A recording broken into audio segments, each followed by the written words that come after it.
नमस्कार दोस्तों, स्वागत है अपने YouTube channel top trending GK में। दोस्तों इस वीडियो में देखने वाले हैं आज जो आपकी रेलवे ग्रुप डी का एग्जाम 22 अगस्त 2022 को प्रथम शिफ्ट में हुआ है। तो प्रथम पारी में पूछे गए लगभग सारे जीके के सवाल तो मिल ही चुके हैं, 20 में से 20 जीके के सवाल। साथ ही साथ करंट अफेयर्स के यहाँ पर सवाल पूछे गए थे, आज 6 सवाल हैं वो जीके में इंक्लूड हैं। और साइंस के 25 में से यहाँ पर 23 सवाल हैं वो मिल चुके हैं। और सारे सवाल एक्स्ट्रा फैक्ट से जानने वाले हैं और हूबहू सवाल रहने वाले हैं। आने वाले शिफ्ट के लिए काफ़ी इंपॉर्टेंट है क्योंकि प्रीवियस शिफ्ट से एक्स्ट्रा फैक्ट से और मैंने एक दो वीडियो भी डाले हैं एनसीईआरटी के, उनमें से काफ़ी सवाल पूछे गए। तो देखते हैं वो कौन से सवाल पूछे गए आज आपके 22 अगस्त 2022 की प्रथम पारी में। आपकी जानकारी के लिए बता दूं, आपके 17 और 18 अगस्त को एग्ज़ाम था ग्रुप डी का। 19, 20 और 21 अगस्त को किसी भी शिफ्ट में एग्ज़ाम नहीं हुआ, तो एनालिसिस का वीडियो नहीं आया है। आज यहाँ पर कंटिन्यू हो चुके हैं। फेज फर्स्ट के एग्ज़ाम लगातार 25 अगस्त तक आपके चलने वाले हैं। पीडीएफ फाइल ऑल शिफ्ट की एक साथ आपको टेलीग्राम चैनल पर मिल जाती है। जो कैंडिडेट टेलीग्राम चैनल से नहीं जुड़े हैं, लिंक डिस्क्रिप्शन बॉक्स में है, क्लिक करके आप जरूर जुड़ जाना। इन सभी कैंडिडेट का बहुत बहुत धन्यवाद जिन्होंने रियल और ऑथेंटिक सवाल है वो सेंड किए हैं। और इस प्रकार सारे सवाल आपके सामने यहाँ पर प्रेजेंट हो रहे हैं। सवाल नंबर 1 से कंटिन्यू कर। उससे पहले वो कैंडिडेट जो मॉक टेस्ट नहीं लगा रहे हैं, एग्जाम में टाइम मैनेजमेंट के कारण सवाल मिस हो जाएंगे, तो प्रैक्टिस आपको करते रहना है। यानी 90 मिनट में 100 सवाल करना है, तो डेली एक मॉक टेस्ट लगाना है। जो कैंडिडेट न्यू है, अब तक मॉक टेस्ट सीरीज ज्वाइन नहीं की है, चाहे आप रेलवे की तैयारी करते हो, आप ग्रुप डी एग्जाम्स के बाद ये सेम आपकी सीरीज काम में आ जाएगी। तो टेक्स्ट बुक का ये पास आप ले लीजिएगा, ईयरली टेक्स्ट बुक पास है। यहाँ पर टीटीजी के कूपन कोड यूज करके आप 20% का एक्स्ट्रा डिस्काउंट ले सकते हो। तो आज ही इस डील को ग्रैब कीजिएगा। लिंक डिस्क्रिप्शन बॉक्स में टेक्स्ट बुक ऐप और वेबसाइट दोनों पर जाकर ये मॉक टेस्ट लगा सकते हो, टेस्ट सीरीज ज्वाइन कर सकते हो। रेलवे एग्जाम्स के बाद जितने चाहे एग्जाम्स है, एसएससी के, बैंकिंग, डिफेंस, यूपीएससी, अदर जो भी स्टेट और central level government exam, 500 plus exam के मॉक टेस्ट इसी प्लेटफॉर्म पर आपको 1 वर्ष की वैलिडिटी मिलने वाले हैं। जो एग्जाम पैटर्न और डैशबोर्ड पर आधारित यहाँ पर मॉक टेस्ट रहते हैं, उसी प्रकार आपको प्रैक्टिस करने को मिलेगी, कॉन्फिडेंस बढ़ेगा। स्मार्ट वर्क के तौर पर आपको प्रैक्टिस यहाँ पर डेली मॉक टेस्ट लगाना है और इस कूपन कोड से मैक्सिमम डिस्काउंट मिल जाएगा। तो चलिए यहाँ पर सवाल नंबर 1 से कंटिन्यू करते हैं। करंट अफेयर्स की बात करें तो शुरुआत के 6 सवाल यहाँ पर करंट अफेयर्स का बताने वाला हूँ मैं आपको। करंट अफेयर्स के 6 सवाल पूछे गए हैं 20 में से। इससे पहले कहीं कहीं शिफ्टों में 9 सवाल तक पूछे गए थे। शुरुआत में आपके 17 अगस्त को मई 2022 का करंट अफेयर्स आया था, अब की बार 18। और आज का जो करंट अफेयर्स फर्स्ट शिफ्ट में है, लग रहा है फरवरी तक का टच किया गया है, फरवरी और मार्च, अधिकतम मार्च। तो फरवरी 2022 तक का यहाँ पर करंट अफेयर्स देखने को मिल रहा है। भारत का पहला ग्राफीन नवाचार केंद्र किस राज्य में स्थापित किया गया है? मैक्सिमम जनवरी, फरवरी से दिसंबर से आ रहे हैं। भारत का प्रथम ग्राफीन नवाचार केंद्र केरल में ये हुआ है, डिजिटल यूनिवर्सिटी केरल के द्वारा। केरल में ग्राफीन के लिए भारत का पहला ये नवाचार केंद्र है। 86.41 करोड़ रुपए में त्रिशूर में ये स्थापित किया जाएगा। नेक्स्ट वन यहाँ पर 2022 world athletics race walking team championship में इंडिया ने यहाँ पर इतिहास रचा है, ब्रॉन्ज मेडल जीता है।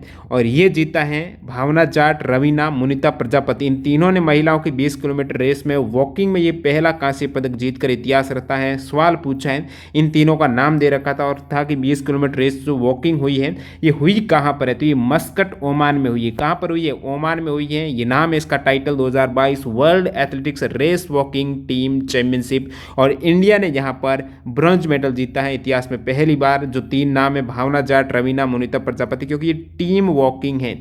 नेक्स्ट वाले यहाँ पर जनवरी 2022 में मुंबई, पुणे और नवी मुंबई में कौन सा खेल आयोजित हो रहे हैं? यहाँ पर शुरुआत के सीए करंट अफेयर्स के सवाल हैं।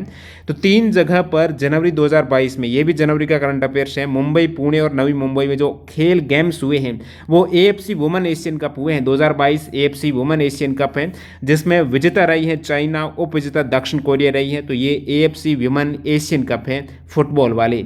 महिलाओं एवं बच्चों के लिए वन स्टॉप सपोर्ट सेंटर, भरोसा सेंटर जिसका नाम है, तो भरोसा केंद्र योजना किस राज्य की है? जो वन स्टॉप सपोर्ट केंद्र है महिलाओं और बच्चों के लिए जो अपराध के शिकार होते हैं उनकी सुरक्षा के लिए, तेलंगाना राज्य की ये पहल है।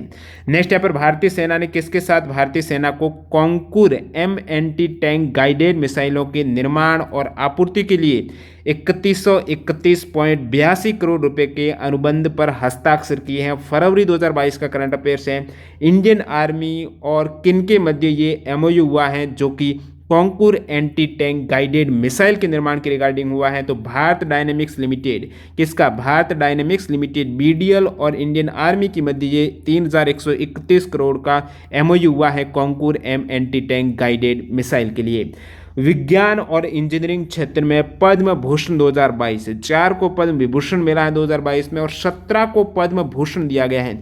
अब पद्म भूषण ये विज्ञान और इंजीनियरिंग क्षेत्र में एक व्यक्ति को मिला है, तो वो भी मरणोपरांत दिया गया, श्री संजय राजाराम को दिया गया जो मैक्सिको के हैं। तो विज्ञान और इंजीनियरिंग क्षेत्र के यहाँ पर पद्म भूषण पूछा है। आने वाले शिफ्ट के लिए पद्म विभूषण और पद्म भूषण दोनों ही देख के जाना 2022 के, ये भी जनवरी 2022 का करंट अफेयर्स है। तो जनवरी के 3 सवाल तो डायरेक्टली देखने को मिल रहे हैं आपको। पद्म भूषण 2022 17 जनों में गुलाब नबी आज़ाद किस क्षेत्र से, कहाँ से बिलोंग करते हैं, जरूर साथ में कंसिडर करना याद करते वक्त। श्री विक्टर बनर्जी कला क्षेत्र में पश्चिम बंगाल। सुश्री गुरमीत बाबा मरणोपरांत मिला है कला से, ये पंजाब से हैं। बुद्धदेव भट्टाचार्य लोक कार्य। नटराजन चंद्रशेखर, श्री कृष्णा एल और श्रीमती सुचित्रा एल, ये व्यापार और उद्योग में इनको मिला है। मधुर जाफरी अन्य जो पाक कला है। देवेंद्र झाझरिया खेल में राजस्थान। राशिद खान कला के क्षेत्र में उत्तर प्रदेश। राजीव महर्षि सिविल सेवा। सत्यनारायण नडेला व्यापार उद्योग में काफ़ी जनों को दिया गया है, तो हो सकता है पूछ ले व्यापार उद्योग में किसको नहीं मिला है। सत्य नडेला को, सुंदराजन पिचाई को, साइरस पूनावाला को महाराष्ट्र, संजय राजाराम ये विज्ञान और इंजीनियरिंग क्षेत्र में। प्रतिभा राय साहित्य और शिक्षा, साहित्य और शिक्षा, साहित्य और शिक्षा, तो पूछ ले किसको नहीं मिला, तो आप कहेंगे प्रतिभा राय को मिला है, सच्चिदानंद को मिला है, वशिष्ठ त्रिपाठी को साहित्य और शिक्षा का दिया गया है। नेक्स्ट सवाल देखते हैं। तो 6 करंट अफेयर्स के सवाल कंप्लीट हुए। नेक्स्ट यहाँ पर केंद्रीय भारतीय भाषा संस्थान कहाँ पर है, मैसूर में है, 1969 में स्थापित है भारतीय भाषा संस्थान। जीएसटी कब लागू हुआ है, सभी को पता है 1 जुलाई 2017 को। गुड्स एंड सर्विस टैक्स जो एक इनडायरेक्ट टैक्स है 101वें कॉन्स्टिट्यूशन अमेंडमेंट के जरिए ये लागू किया गया है। छोटा नागपुर पठार कहाँ पर है, तो ये झारखंड का मैक्सिमम हिस्सा आता है, इसके साथ साथ पश्चिम बंगाल, बिहार और छत्तीसगढ़ का भी आता है, और झारखंड होगा आपके ऑप्शन में। राजा राममोहन राय की मृत्यु के बाद ब्रह्मा समाज की गतिविधियों को किसके द्वारा जारी रखा गया था। ब्रह्मा समाज की स्थापना जो राजा राममोहन राय ने 1828 में की थी, बाद में ये 2 भागों में बंट गई थी 1866 में। 66 में 2 हो गई, 2 भाग हो गई। उसमें एक था भारतीय ब्रह्मा समाज, एक था आदि ब्रह्मा समाज। तो भारतीय ब्रह्मा समाज का जो नेतृत्व है वो केशव चंद्र सेन ने, आदि ब्रह्मा समाज का नेतृत्व देवेंद्र टैगोर ने किया। तो ये बाद में ये 2 नेतृत्वकर्ता हो गए ब्रह्मा समाज की। 11वीं अनुसूची यानी पंचायत के बारे में बात हुई है, तो पूछा तो पंचायत में कितने विषय हैं। 11वीं अनुसूची पंचायत में 29 विषय, 12वीं अनुसूची में 18 विषय। कितने, 18 विषय हैं 12वीं अनुसूची में। और 12वीं अनुसूची में जो नगरीय शासन प्रणाली है ये कौन से कॉन्स्टिट्यूशन अमेंडमेंट के जरिए ऐड हुई, तो 74वां संविधान संशोधन में 12वीं, 73वां संविधान संशोधन 1993 में 11वीं, और 10वीं अनुसूची है वो 52वां कॉन्स्टिट्यूशन अमेंडमेंट 1985 में ऐड हुई है। तो ये तीनों ही सूचियां हैं जो 9वीं, 10वीं, 11वीं 12वीं आपको याद रखना है। 9वीं प्रथम में ही हो गई थी 1951 में, तो 10वीं है यहाँ पर दल बदल विरोधी कानून है। नेक्स्ट यहाँ पर सवाल है, राज्य प्रमुख को विधि संबंधी सलाह देने का कार्य कौन करता है। राज्य प्रमुख को विधि संबंधी सलाह है, तो विधि से संबंधित महाधिवक्ता का कार्य है राज्य के केस में। केंद्र के केस में है महान्यायवादी। महाधिवक्ता नियुक्ति राज्यपाल के द्वारा की जाती है। महाधिवक्ता है आर्टिकल 166 के अनुसार राज्यपाल द्वारा महाधिवक्ता की नियुक्ति। महाधिवक्ता की स्थिति जो केंद्र में महान्यायवादी की है, अटॉर्नी जनरल की है। वर्तमान में महान्यायवादी के वेणुगोपाल है, जिनका हाल ही में 3 माह का कार्यकाल बढ़ाया गया था। आर्टिकल 76 में है महान्यायवादी। बौद्ध धर्म से संबंधित ग्रंथ कौन सा है। बौद्ध धर्म से संबंधित बार बार एग्जाम में रेलवे सवाल पूछ रहा है, तो ये आपका मैंने एनटीपी सीबीटी फर्स्ट में भी बताया था, त्रिपिटक है। सवाल आया था सीबीटी फर्स्ट में, बौद्ध धर्म से संबंधित कौन सी कथाओं के बारे में वर्णन कहाँ मिलता है, तो जातक कथाएं हैं। यहाँ पर महात्मा बुद्ध की पूर्व जन्म की कथाएं हैं। जातक कथाएं बौद्ध ग्रंथ त्रिपिटक के सुत्त पिटक के अंतर्गत खुदक निकाय का 10वां भाग है। तो इसके अंतर्गत भाग का भी पूछ लेते हैं कि बौद्ध धर्म से संबंधित नियम कौन से भाग में त्रिपिटक के, तो विनय पिटक में मिल जाएंगे नियम। और त्रिपिटक का एक रेलवे ने सवाल पूछा था, इसका मतलब क्या है, त्रिपिटक यानी 3 बास्केट। तो एनटीपीसी सीबीटी फर्स्ट के आप यदि सवाल जो 20 सवाल हैं उनमें से 6 से 7 सवाल करंट अफेयर्स के हैं, और बाकी सवाल आपको 10 से 15 के आसपास जीके के जो सवाल मिलते हैं उनमें से आपको 6 से 7 सवाल हैं, यानी ये बार बार जो रिपीट हो रहे हैं रेलवे के, सीबीटी फर्स्ट ले लीजिएगा, सीबीटी 2 ले लीजिएगा, उनको जरूर कंसिडर करना है। यदि आपको सीबीटी फर्स्ट एनटीपीसी की जो रेलवे की हुई है 2021 में 5320 क्वेश्चन के एक्स्ट्रा फैक्ट सहित पीडीएफ फाइल डाउनलोड करनी है, तो डिस्क्रिप्शन बॉक्स में लिंक मिल जाएगी वेबसाइट की, किस प्रकार डाउनलोड करनी, डेमो वीडियो भी आप चेकआउट कर सकते हो, डिस्क्रिप्शन बॉक्स में लिंक है। अगला सवाल है, सरकार की एक प्रणाली है जिसमें एक ही क्षेत्र पर सरकार 2 स्तरों का नियंत्रण करती है, जैसे कि सरकार, केंद्र सरकार है, राज्य सरकार है। तो ये संघवाद है, क्या है, फेडरलिज्म है, संघवाद है। और केंद्र और राज्यों के बीच में जो संबंध का उल्लेख है भाग 11 और 12 में मिलता है, जो विधायी, प्रशासनिक और वित्तीय संबंधी संबंध है। रेगिस्तान से संबंधित जो बालू का स्तूप है, उनसे सवाल है। तो बरखान एक ऑप्शन में था, तो ये एक बालू का स्तूप है जो अर्धचंद्राकार होता है। नेक्स्ट यहाँ पर मेघालय का गारो जनजाति का फेस्टिवल है वांगला फेस्टिवल है। ये फसल कटाई का नवंबर महीने में मेघालय का फेस्टिवल है। कौन सी जलधारा समुद्र में गर्मी उत्पन्न करती है, यानी गर्म जलधारा का पूछा। विकल्प में एल नीनो था। ये प्रशांत महासागर की जलधारा है। सीबीटी फर्स्ट में सेम सवाल आ चुका है। दक्षिण अमेरिका के पश्चिमी तट पर स्थित एक्वाडोर और पेरू देशों के तटीय समुद्र जल में कुछ सालों के अंतराल पर ये जलधाराएं हैं आती रहती हैं, घटित होती रहती हैं। और अन्य जो जलधाराओं की बात करें, एग्जाम में आ जाए कौन सी ठंडी है कौन सी गर्म है और किस महासागर की जलधारा है, तो हम्बोल्ट है ये दक्षिण प्रशांत महासागर की ठंडी। क्यूरेशियो जलधारा गर्म है प्रशांत महासागर की। अलास्का भी गर्म, एल नीनो भी गर्म, ये सभी प्रशांत महासागर की हैं। और नेक्स्ट बात करूं, दक्षिण विषुवत जलधारा भी प्रशांत महासागर गर्म, उत्तरी विषुवत गर्म है अटलांटिक महासागर। एटिनलिस जलधारा अटलांटिक की गर्म है। फ्लोरिडा अटलांटिक की गर्म है।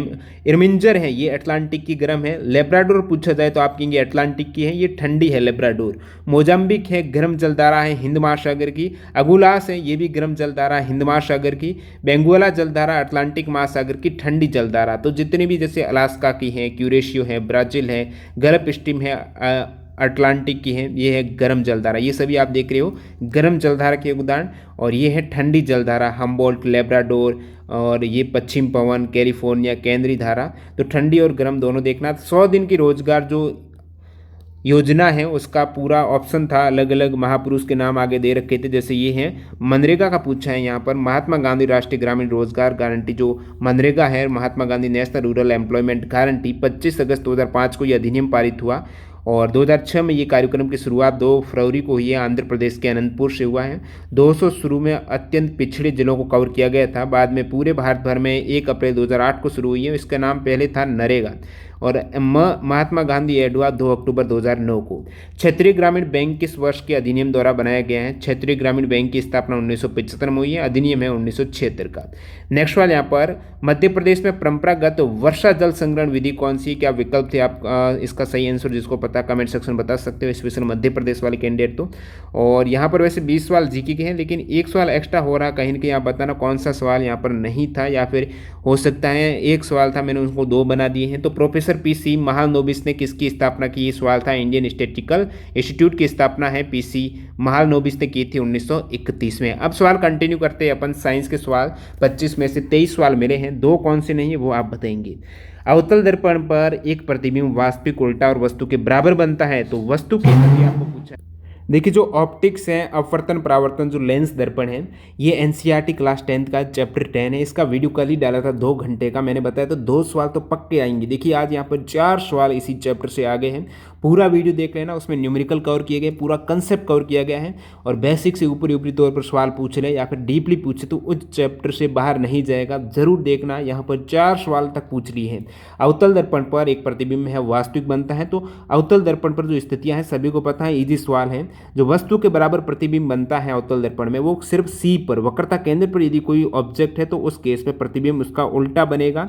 और वस्तु के साइज के बराबर है और सी पर ही बनने वाला है, जितना दूर प्रतिबिंब बिंब है उतना दूर ही प्रतिबिंब बनेगा। सी पर बन रहा है तो ये स्थिति हो जाएगी सी पर। नेक्स्ट यहाँ पर अपवर्तनांक, ये भी ऑप्टिक्स वाला, अपवर्तन परावर्तन वाले चैप्टर का ही टॉपिक आपकी सवाल है। इस टॉपिक से प्रकाश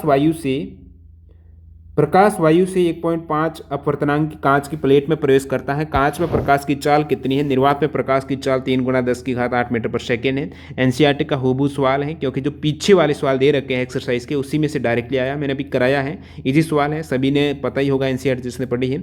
तो अपवर्तनांक की परिभाषा जिनको पता है, ये निरपेक्ष अपवर्तनांक का सवाल है। 2 प्रकार के सापेक्ष और निरपेक्ष अपवर्तनांक है।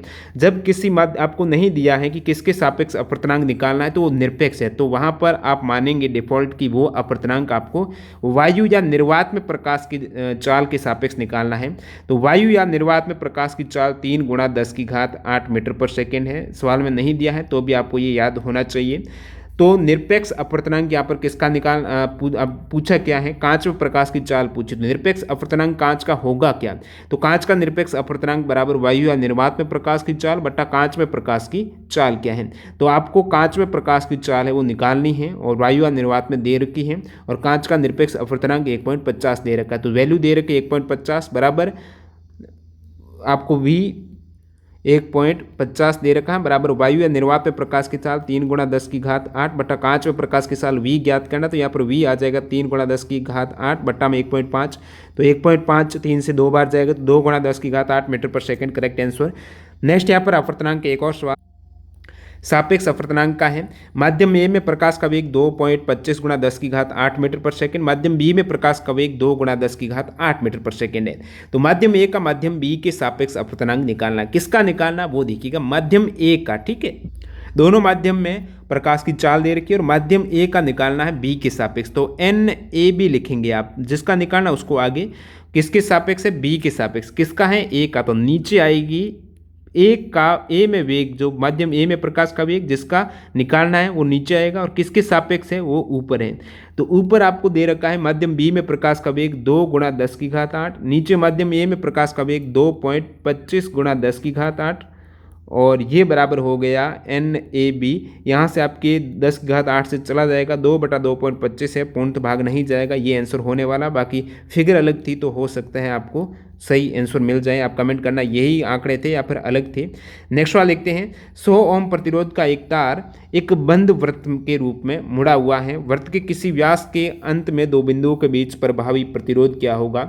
इससे पहले जो आपकी सवाल है, एक त्रिभुज का प्रतिरोध आपको दे रखा था श्रेणी क्रम में, जो आपको पता होना चाहिए श्रेणी क्रम और समानांतर क्रम का क्या कंसेप्ट है, इसी पर आधारित ये सवाल भी है। दो फॉर्मूले दिए आपको पता है, एक R बराबर रो L अपॉन A और दूसरा श्रेणी और समानांतर क्रम में प्रतिरोध कैसे आप कैलकुलेट करते हो।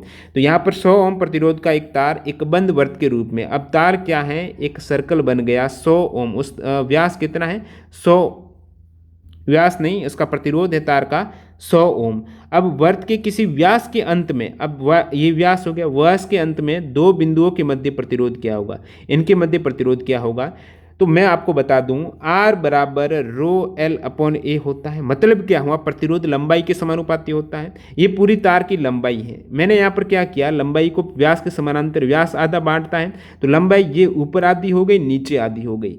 जब लंबाई आधी हो गई तो प्रतिरोध भी आधा होगा, क्योंकि प्रतिरोध लंबाई के समानुपाती है। तो पूरा प्रतिरोध 100 ओम था, तो ऊपर 50 ओम नीचे 50 ओम। अब ये किस टाइप से जुड़े होंगे आप कहेंगे, तो ये इस टाइप से प्रतिरोध जुड़ा हुआ है, एक प्रतिरोध और नीचे ये कोई दूसरा प्रतिरोध है और ये आगे आपकी बैटरी से जुड़े हुए हैं। तो ऐसा यहाँ पर ये आप डायग्राम देख रहे हो, ऊपर का प्रतिरोध 50 ओम नीचे का 50 ओम। ये किस क्रम में है, आप कहेंगे समानांतर क्रम में। जब समानांतर क्रम में प्रतिरोध का योग तो निकालना प्रभावी प्रतिरोध, यानी 1/50 प्लस 1/50 बराबर क्या आ जाएगा, 1/R आ जाएगा।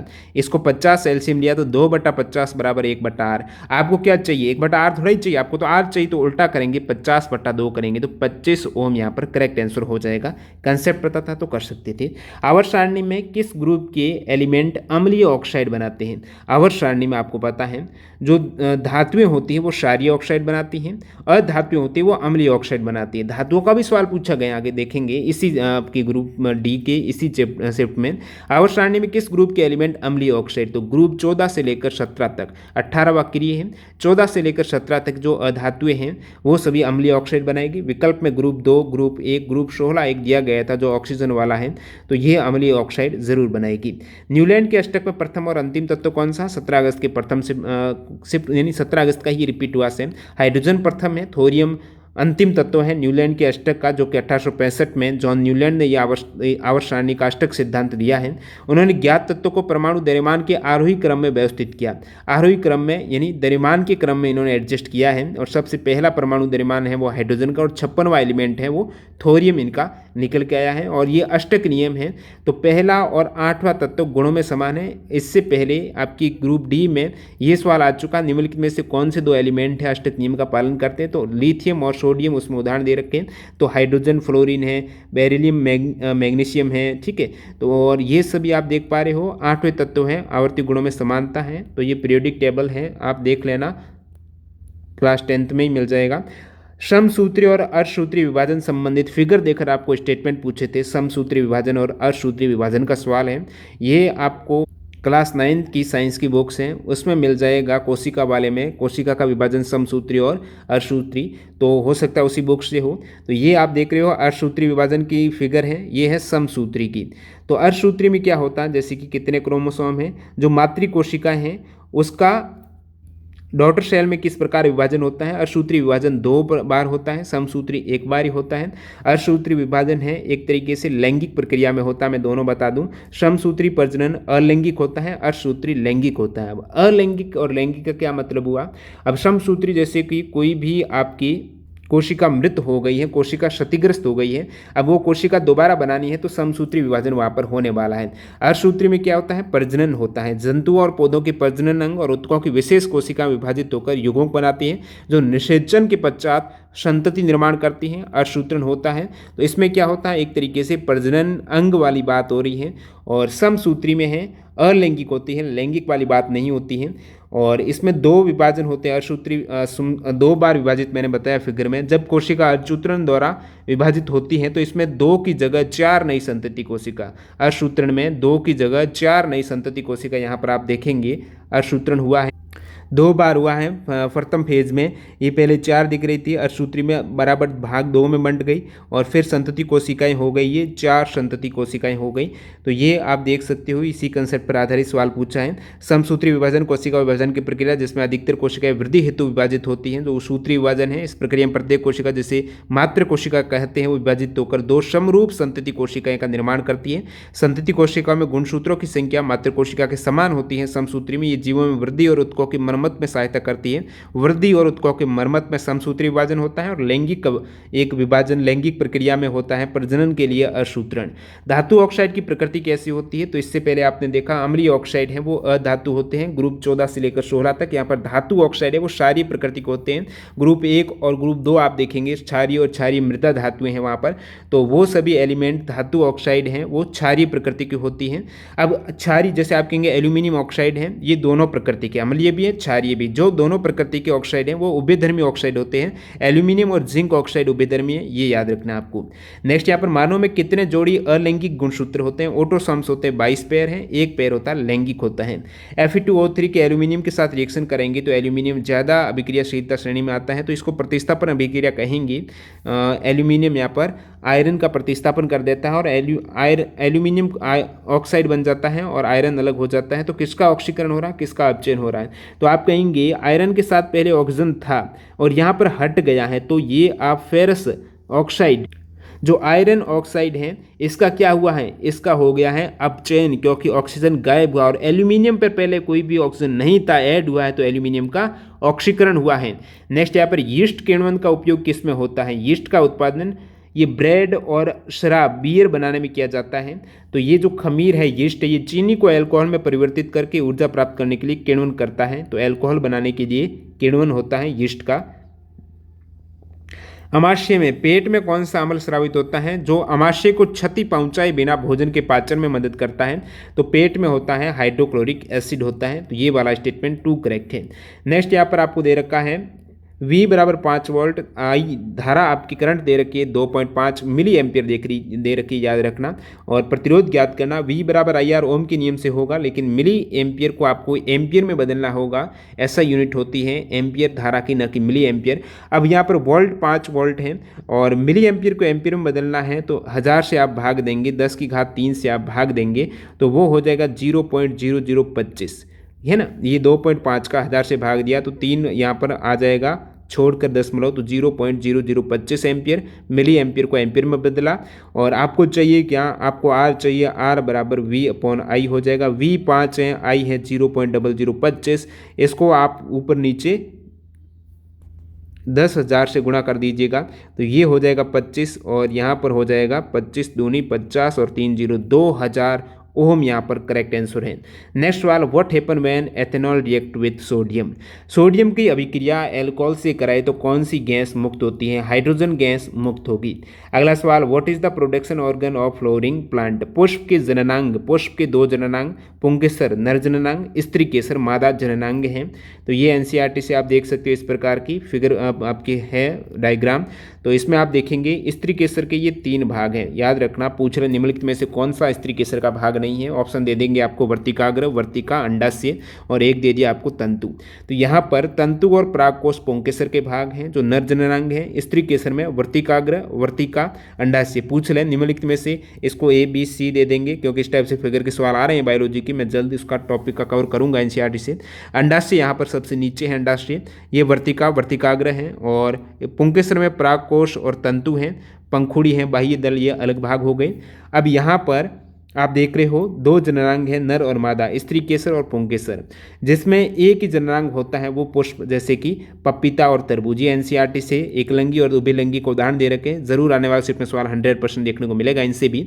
एकलिंगी पुष्प में उदाहरण कौन से, पपीता और तरबूज हैं। उभयलिंगी में दोनों ही जननांग होते हैं, स्त्री केसर और आपके पुंकेसर, तो गुड़हल और सरसों है वो उभयलिंगी है। और ये सेम सवाल एनटीपीसी सीबीटी 2 में आ चुका है, सीबीटी 2 में आ चुका है। एकलिंगी में पपीता और तरबूज, उभयलिंगी में गुड़हल और सरसों। नेक्स्ट वाले यहाँ पर चालक का प्रतिरोध किस पर निर्भर नहीं करता है। अब चालक का प्रतिरोध R बराबर रो L अपॉन ए, आप कहेंगे इन तीनों पर डिपेंड करता है। प्रतिरोधकता पर करता है, लंबाई पर करता है, अनुप्रस्थ काट क्षेत्रफल पर करता है। तो प्रतिरोध चालक की लंबाई पर निर्भर करता है, बिल्कुल करेक्ट है। चालक के अनुप्रस्थ काट क्षेत्रफल पर करता है, बिल्कुल करेक्ट है। चालक में प्रवाहित धारा और तापमान। अब मैं बात करूं तापमान कहाँ से, अब रो है ना, मैं कहा रो पर निर्भर करता है, तो आपको दिमाग में आ रहा भाई ये रो प्रतिरोधकता आखिर कहाँ से आई। प्रतिरोधकता है वो किस पर निर्भर करती है, वो भी डिपेंड करेगा। जिस पर प्रतिरोधकता निर्भर करती है उस पर प्रतिरोध भी फिर निर्भर करेगा, क्योंकि प्रतिरोध है वो समानुपाती है प्रतिरोधकता की। तो प्रतिरोधकता किसी पदार्थ का एक गुण होता है, पदार्थ का गुण होता है, पदार्थ का आकार और विस्तार। आकृति पर प्रतिरोधकता निर्भर नहीं करती है, पदार्थ कितना लंबा है, कितना कुछ विस्तार हो रहा है उसमें, आकृति पर नहीं करती है प्रतिरोधकता। प्रतिरोधकता पदार्थ के गुण जैसे तापमान, प्रकृति, इस पर डिपेंड करती है। तो प्रतिरोधकता जब तापमान पर डिपेंड करती है तो प्रतिरोध भी तापमान पर करेगा, क्योंकि प्रतिरोधकता ये समानुपाती है प्रतिरोध के एक तरीके से, और ये स्थिरांक है। तो यहाँ पर तापमान पर डिपेंड करेगा प्रतिरोध, लंबाई पर करेगा, अनुप्रस्थ काट क्षेत्रफल पर करेगा, और चालक में प्रवाहित धारा पर नहीं करेगा। तो आप करेक्ट करेंगे सी। नेक्स्ट सवाल, मानव और जंतु शरीर का नियंत्रण कौन सा अंग करता है। तो मानव में शरीर का नियंत्रण करता है नर्वस सिस्टम। इसमें एक केंद्रीय तंत्रिका तंत्र होता है, आपकी मस्तिष्क करता है ना कंट्रोल सारा पूरा अपना बॉडी का। तो मस्तिष्क है वो नर्वस सिस्टम का पार्ट है, मस्तिष्क हो गया और रीढ़ की हड्डी हो गई, ये पूरी कंट्रोल करते हैं। और सेंट्रल नर्वस सिस्टम के भाग है दोनों ही, ब्रेन और रीढ़ की हड्डी। अगला सवाल, उत्तल लेंस में वस्तु फोकस से दुगनी दूरी पर रखी गई है तो आवर्धन क्षमता कितनी होगी। अब उत्तल लेंस ये वाला होता है, कॉन्वेक्स लेंस होता है। इसमें 2 फोकस होते हैं, एक f1 होगा, एक f2 होगा, और ये इसकी दुगुना 2f1 और 2f2।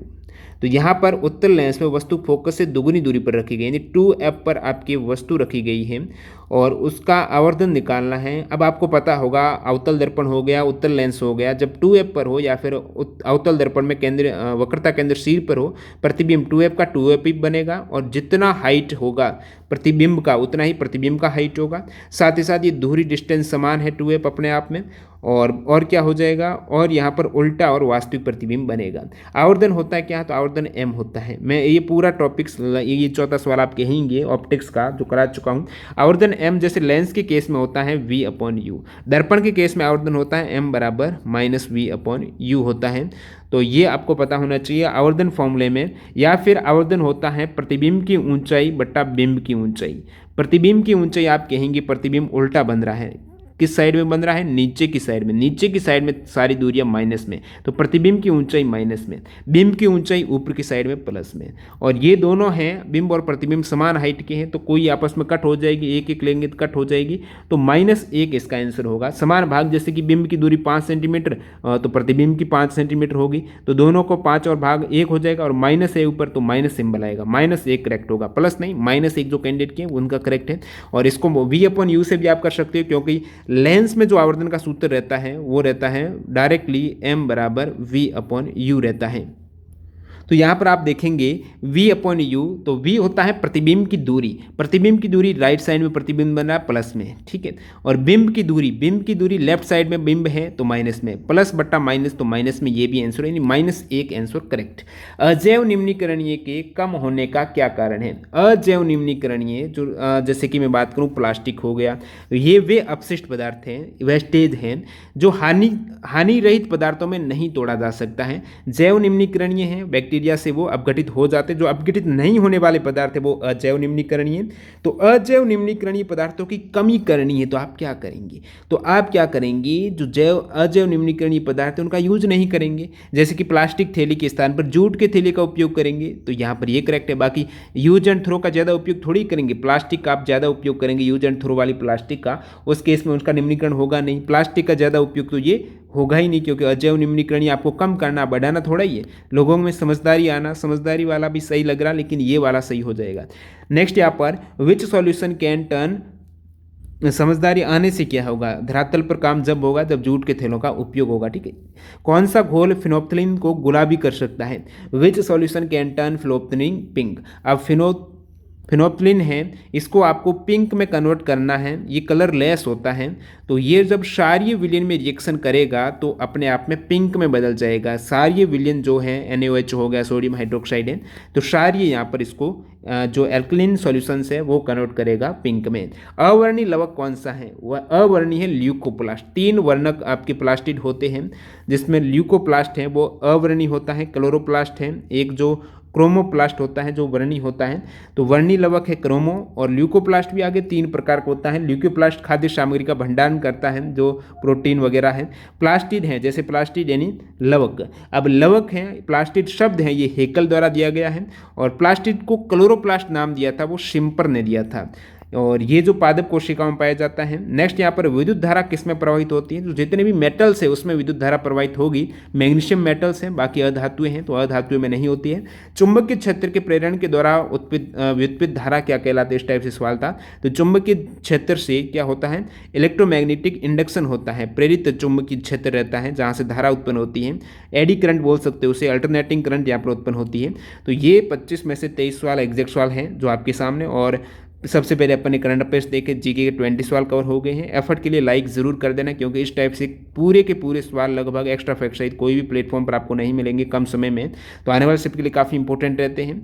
लाइक करते हुए वीडियो यहाँ पर आप खत्म कीजिएगा, और PDF फाइल टेलीग्राम चैनल पर मिल जाएगी, लिंक डिस्क्रिप्शन बॉक्स में ज्वाइन कर लेना।